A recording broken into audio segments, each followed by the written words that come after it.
There are things that you can do as a company that is manufacturing products to ensure that you're aligning yourself the right way. Right, One of those things is going to the factories, being there in person, and looking at certification. Welcome to Clothing Culture, a fashion industry podcast at the intersection of technology and innovation. I'm Emily Lane. And I'm Bret Schnitker. We speak with experts and disruptors who are moving the industry forward and discuss solutions to real industry challenges. Clothing Culture is produced by Stars Design Group, a global design and production house with more than 30 years of experience. Welcome back to another episode of Clothing Culture. We're back at the bar because guess what?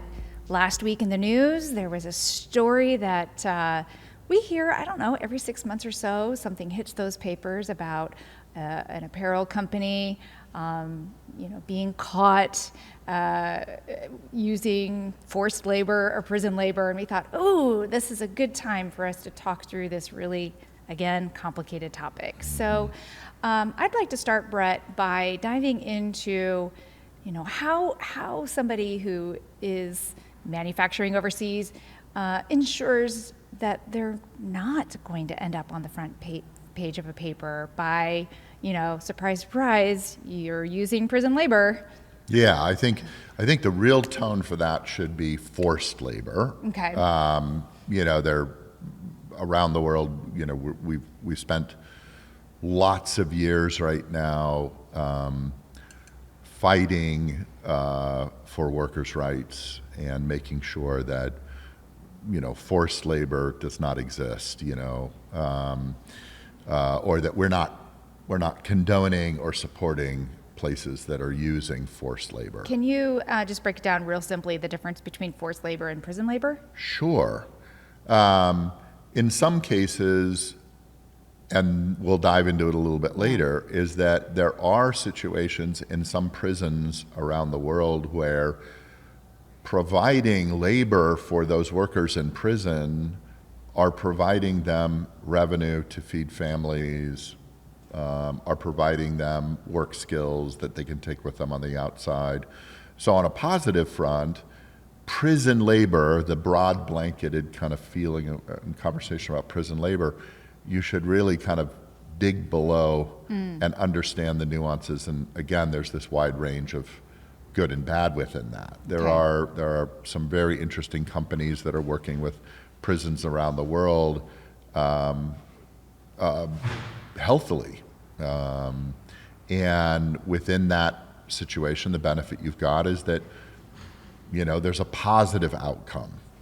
The reality is that regardless of kind of the positive outcome that exists, they are still being paid less than, let's say, a worker on the outside, let's say, in most cases. And that's why it's important to kind of have a distinction that when you hear prison labor, you want to understand a little bit more about the particular nuance, because most listeners may not understand that in the U.S. There are over 43,000 companies employing 70,000+ prisoners in the U.S. Wow. We embrace prison labor. Right. In ways that you would never understand. I mean, some of the largest corporations, most recognizable corporations in the U.S. today, use prison labor for manufacturing of or production of various elements. And why do they do that? Because it's a very profitable venture. And there's a lot of conversation about that because those workers, they're not paid a lot. And you think, oh my God, how is that happening? We look overseas and we immediately makes the front page when, a company's caught in China using prison labor, and we think, oh my God, what's happening? When right under our noses that occurs every day, And there's this little known clause when the 13th Amendment was passed by Abraham Lincoln in 1865. The clause basically said, no American citizen, in America, you would not have forced servitude or slavery. We abolish slavery, except in the case of payment for criminal Wow. imprisonment. Okay. We have a penal clause in there that says slavery is not allowed, forced labor is not allowed unless you're a prisoner. And that's Right. in existence today. I think there lies a big challenge, though. It's one thing if they're learning a skill set that is Agreed. marketable once they leave prison, and if they are within the system being treated fairly. Right. You know, the article that came out last week expressed concerns because these workers, you know, they weren't paid.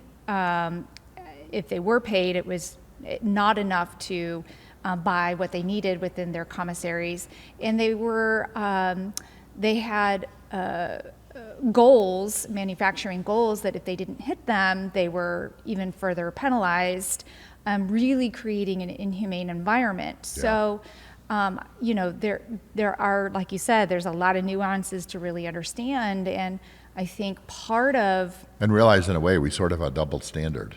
In the U.S., right. they're paid way below minimum wage for that. And I think that this is an extension of a conversation that kind of needs to happen. The certification organizations that occur around the world, they're kind of, I would tell you that I can see a positive benefit for inmates to work, right? We're kind of created to have a goal in life or to work in life. And so in a positive environment, just because someone's incarcerated, we're working today with an amazing designer that his outlet creatively in prison is his salvation. Like Right. he's working on, he's an amazing But he's not being designer. forced to do it. Absolutely. Right? And I think my point there is that if we raise awareness of the positive benefits of inmates working in a holistic and positive way, like some Yeah. companies are doing today, and setting certifications globally for that, you provide an opportunity for prisoners to do work. That's why I always go back to the whole force thing, you know. But even in the U.S., it's an interesting dialogue because our prisoners actually forced to work in the U.S. because of that penal clause. Right. Certainly, they're working at salaries much less than you know, normal living conditions. Yeah. and- It is complicated. You know, there's questions about, you know, the private prisons and Yeah. being profit centers and Right. You know, releasing their skill set. Right. They're not necessarily incentivized to let their labor go. So, Of course. right? It's they say on the low end, it's billions of dollars that are Right. coming and being generated from the prison system. My goodness. Yeah. Well, there are things that you can do as a company that is manufacturing products to ensure that you're aligning yourself the right way. Right, for sure. And one of those things is going to the factories, being there in person, and Yeah. you know, looking at certification. Let's talk a little bit about that. Sure. Because it's such a volatile subject, after you kind of uncover the realization that prison labor is being used all over the world on a wide spectrum, from horrible conditions, forced prison labor, profit for the governments, profit for the entities that embrace prison labor erroneously or holistically. There's some positive benefits I've been reading about with companies that have sincerely wanted to work with workers in prisons to provide them better benefits. But it is a really tough subject. And if you're not ready to confront that and have that dialogue and communicate with your audience or your consumer about that in one way or another, ways to protect yourself overseas is with the use of a couple things. It can't be just on a singular front. One is definitely use certified organizations like RAP. Again, there's Better RAP, Work, Fair Scope, Trade, all of yes. BSCI, you know, fair trade organizations that have certifications that are ongoing in factories to make sure that the factories you're working with aren't using forced labor. Right. And that workers are working in treated fair ethically. conditions. And yes. And that's just the beginning. I think also one of the challenges that exist in certain countries is that you may be signing a contract with a particular factory, but like most organizations that end up on the front page news, and we've seen a number of them over the years, they don't have boots on the ground, or they don't have relationships with people that have boots on the ground to ensure the production's actually occurring in that facility.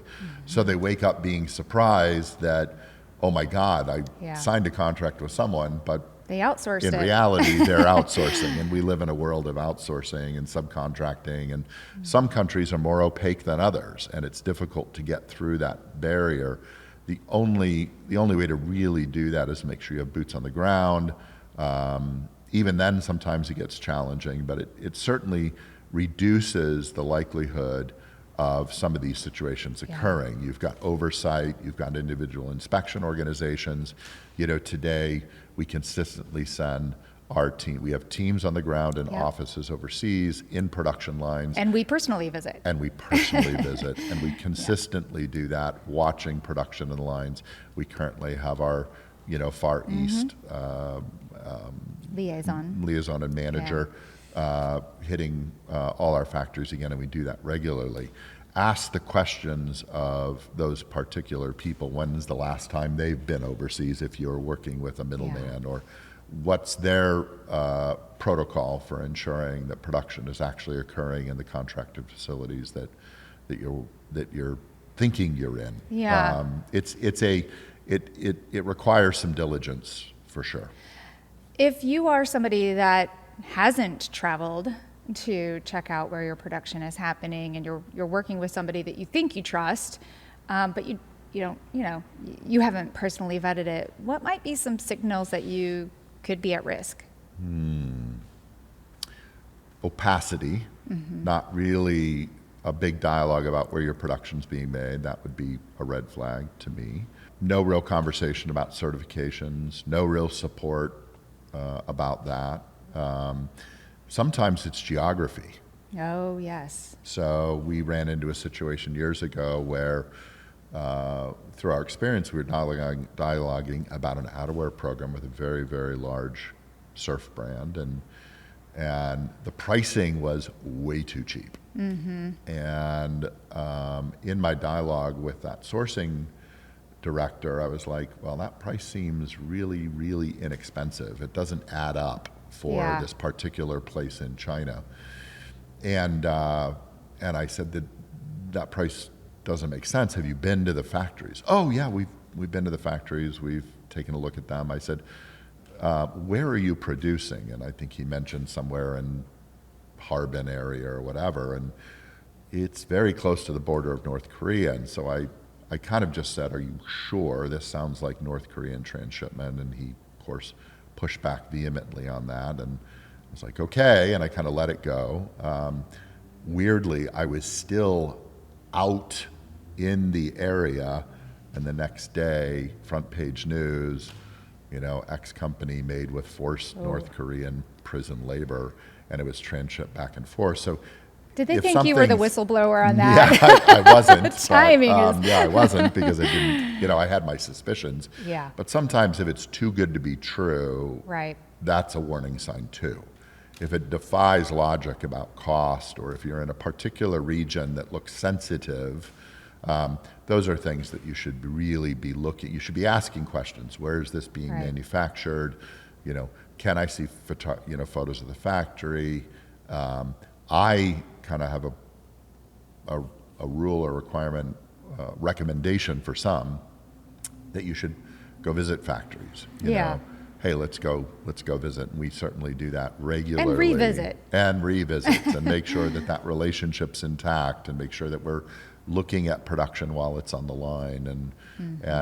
And while globally you can't do that for each and every shipment every day, a consistent approach to ensuring that you've got relationships that understand if they violate ethics, it's going to impact a lot of things, and understand that you've got, we're human beings, we all got our, issues and stuff like that, but there are there are definitely organizations that resonate to doing the right thing, and making Right. sure that you're partnering with those organizations will ensure that you've got some, protections against surprises like that. Yeah. So your primary goal shouldn't be just, I got to get it for the best price.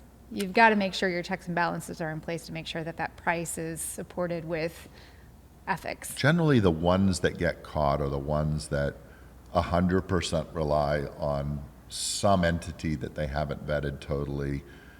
The price works, the production works, and they just don't ask a lot more questions.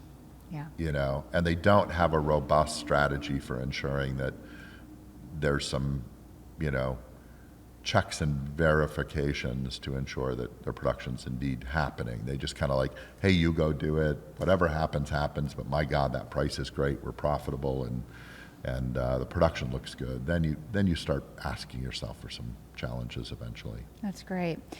I know there are a lot of people in these decision-making positions now that are newer to the industry, and they may not know the questions to ask. Yeah. Are there any good resources that you would recommend for educating themselves on, here's where you can find information on what you don't know that you don't know?